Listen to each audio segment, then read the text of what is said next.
బ్రహ్మార్పణం. ఓం భ్రమ భ్రాంతి ధ్వంసినే నమః. భ్రమ అంటే ఆశ. ఆశపడ్డం తప్పని ఎవరు చెప్పరు. అసలు ఆశ వల్లే జన్మించాం. మరి నిన్నటి ఆశ వల్ల ఈ జన్మ లభిస్తే మరి నేటి ఆశ వలన రేపటి జన్మ ఉంటుంది.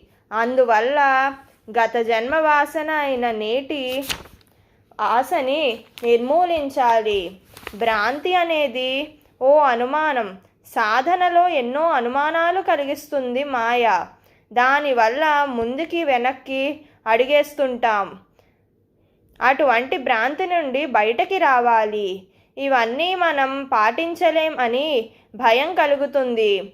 బ్రహ్మగ్రంథాలు చదివినప్పుడు కనీసం ఏం చేసినా చేయకున్నా సత్ప్రవర్తనతో ఉండగలిగితే మళ్ళీ జన్మలో సాధనం సులభమవుతుంది. ఈ జన్మలో కొంత తెలియడం వలన వచ్చే జన్మలో సాధన మార్గం పడతారు. బ్రహ్మార్పణం.